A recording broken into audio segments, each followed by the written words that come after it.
నా పేరు వి నిర్మలా కుమారి. రాష్ట్ర ఏపీఎన్జిఓ మహిళా విభాగానికి రాష్ట్ర అధ్యక్షురాలుగా పనిచేస్తున్నాను. మరి అంతర్జాతీయ మహిళా దినోత్సవం మార్చి 8 అన్న సంగతి అందరికీ తెలిసిందే. మరి ప్రతి సంవత్సరం అంతర్జాతీయ మహిళా దినోత్సవాన్ని పురస్కరించుకొని రాష్ట్ర మహిళా విభాగం తరపున మరి ఇక్కడ విజయవాడలో పెద్ద ఎత్తున సాంస్కృతిక కార్యక్రమాలు, ఆటల పోటీలు, వెల్లిటరీ ఫంక్షన్ నిర్వహించడం జరుగుతుంది. అట్లాగే సైమల్టేనియస్గా ప్రతి జిల్లాలో కూడా ఆ జిల్లా యంత్రాంగులు, అక్కడ చైర్పర్సన్ వాళ్ళు కూడా స్టేట్ అంతా కూడా జిల్లా వైజ్ అక్కడ ఫంక్షన్ చేస్తారు. స్టేట్లో కూడా ఇక్కడ జరుగుతుంది. మరి దానిలో భాగంగా ఈ సంవత్సరం మార్చి 8 పురస్కరించుకొని మార్చి 4వ తారీఖున, 5వ తారీఖున, 6వ తారీఖున సాంస్కృతిక కార్యక్రమాలు, గేమ్స్ కండక్ట్ చేయడం జరుగుతుంది. అలాగే వెల్లిటరీ ఫంక్షన్ 8వ తారీఖు జరుగుతుంది. మరి ఈసారి మరి ఎన్నడూ లేని విధంగా మరి మన రాష్ట్ర అధ్యక్షులు శివారెడ్డి గారు, సాగర్ గారు ఆధ్వర్యంలో మరి స్టేడియంలో కూడా మరి గత 3 సంవత్సరాలు స్టేడియంలో నిర్వహించలేకపోయాము. ఈ సంవత్సరం మాత్రం మరి మహిళలందరికీ కూడా అన్నింటిలో కూడా పార్టిసిపేట్ చేయాలి, మరి ఏది కూడా తీసుకోకుండా చేయాలనే ఉద్దేశంతో మరి 4వ తారీఖున స్టేడియంలో 4 రకాల గేమ్స్ నిర్వహిస్తారని. Tug of war, musical chairs, lemon and spoon, antakshari. అదేవిధంగా 5వ తారీఖున కూడా చెస్, క్యారమ్స్, వ్యాచ రచన, 1 నిమిషం తెలుగులో మాట్లాడడం సంఘంలో నిర్వహిస్తారు. అలాగే స్టేడియంలో షటిల్, బ్యాడ్మింటన్, సింగిల్స్, డబుల్స్ నిర్వహిస్తారు.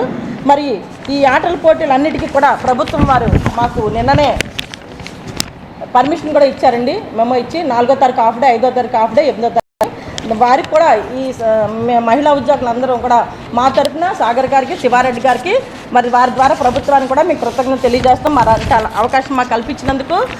మరి ఈ పోటీలను ప్రారంభించడానికి మన క్రీడా శాఖ మంత్రి గారు ఎం రాంప్రసాద్ గారు కూడా ఆ రోజు 4 గంటల స్టేడియంలో వచ్చి క్రీడలు ప్రారంభిస్తారు.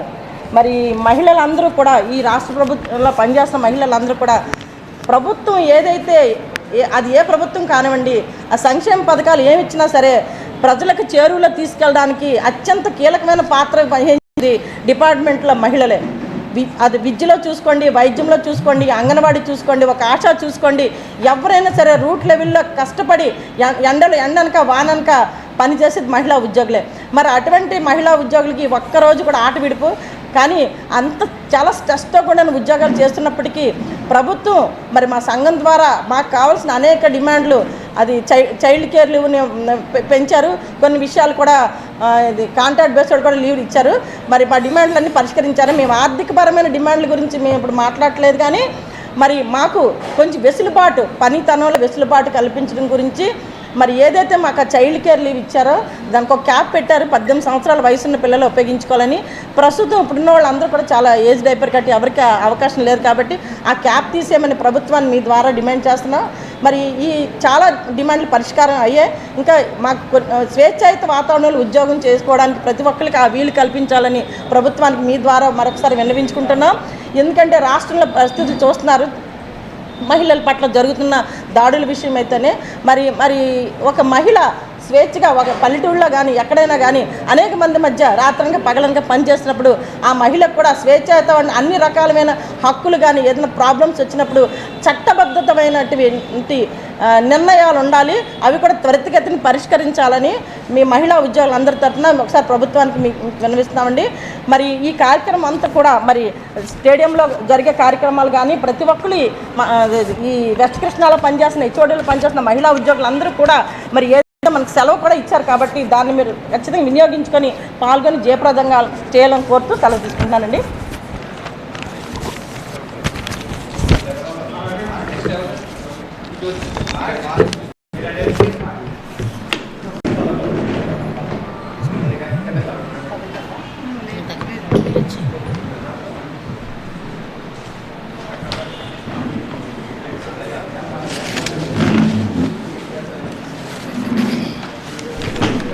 ఇది అయిపోయాక నేను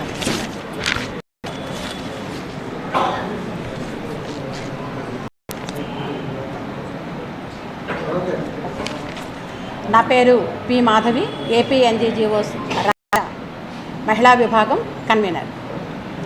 మరి అంతర్జాతీయ మహిళా దినోత్సవం మార్చి 8 జరుపుకుంటున్న విషయం అందరికీ తెలిసినటువంటి విషయం.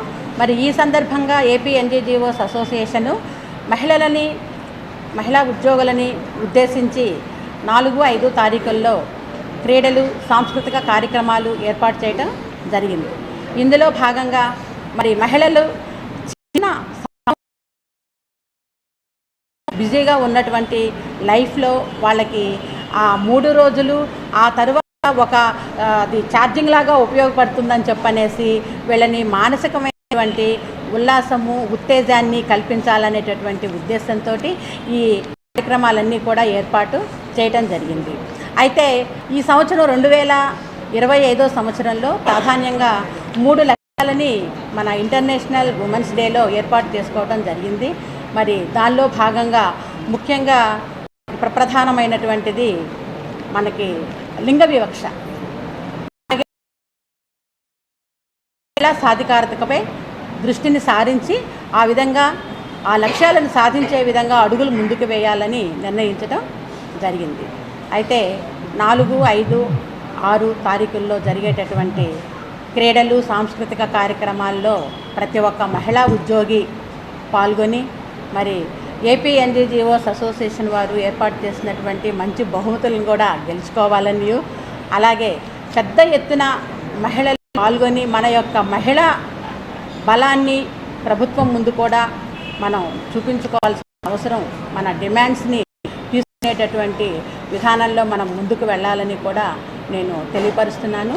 అలాగే ఆ రోజున మార్చి 8 వాల్డిక్టరీ ఫంక్షన్కి మన 3 PM కార్యక్రమానికి బీసీ మినిస్టర్ ఎస్ సవిత గారు, అలాగే కమిషనర్ హ్యాండ్లూము రేఖా గారు మరి ముఖ్య అతిథులుగా విచ్చేస్తున్నారు.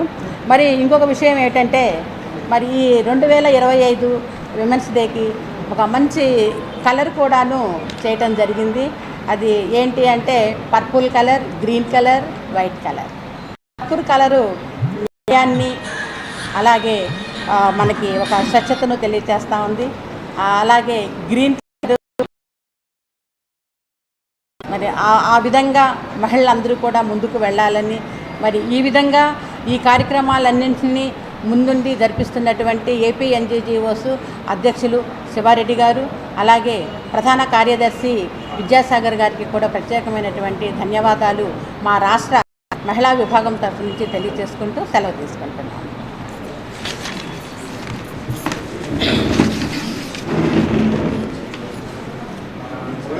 వేస్తావా?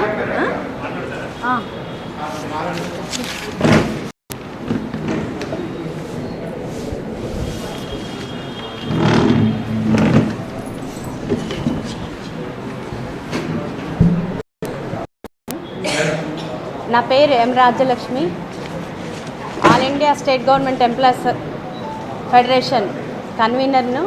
29 రాష్ట్రాల మహిళా ప్రతినిధిగా వ్యవహరిస్తూ అందున మన ఆంధ్రప్రదేశ్ నుంచి ఎన్నిక కాబడ్డం నా అదృష్టంగా భావిస్తున్నాను. వారు ప్రతి సంవత్సరం కూడా మహిళా దినోత్సవం పురస్కరించుకుని కొన్ని లక్ష్యాలను నిర్దేశిస్తారు. అదేవిధంగా ఈసారి ఇంటర్నేషనల్ ఉమెన్స్ డే సందర్భంగా కొన్ని లక్ష్యాలను ప్రతి ఒక్క కార్యాలయాల్లోనూ 29 రాష్ట్రాలతో పాటు మన రాష్ట్రంలో కూడా ప్రతి రాష్ట్రంలో కూడా ప్రతి కార్యాలయాల్లో కూడా ఉమెన్ ప్రొటెక్షన్ సాయంత్రం 5 తర్వాత కనుక మహిళా ఉద్యోగిని కనుక ఉండవలసిన పరిస్థితి ఉంటే ఆ మహిళకు రక్షణ కల్పించాలని నిర్దేశించారు. ఎందువల్లంటే ఈ కాలాల్లో చాలా వరకు 5 తర్వాత కూడా ఉండాల్సిన పరిస్థితి వస్తుంది. ఆ ఉండాల్సిన పరిస్థితి వచ్చినప్పుడు మిడిల్ లెవెల్ ఆఫీసర్గా వాళ్ళ యొక్క ఇంటికి చేరే వరకు కూడా వాళ్ళ యొక్క రక్షణ బాధ్యతను స్వీకరించాలని నిర్దేశించారు. ప్రతి ఒక్క ఆఫీసుల్లో చాలా ప్రభుత్వ కార్యాలయ సముదాయాల మధ్యన క్రచ్లను పిల్లల సంరక్షణార్థం క్రచ్లను ఏర్పాటు చేయాలని సూచించారు. అదేవిధంగా మహిళలకు లింగ వివక్షత లేకుండా కార్యాలయాల్లో వాళ్ళని సమానంగా మహిళా ఉద్యోగికి సమానంగా చూడాలని సూచించారు. వాళ్ళ హక్కులను పరిరక్షించే విధంగా కూడా మహిళకు సమాన హక్కులు చెందే విధంగా కూడా చూడాలని చెప్పి నిర్దేశించారు.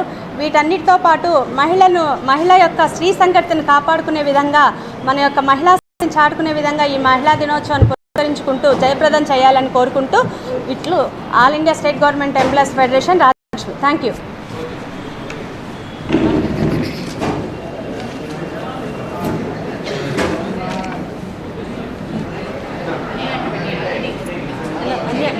అన్ని పెట్టి అన్నీ పెడతాం కంప్లీట్.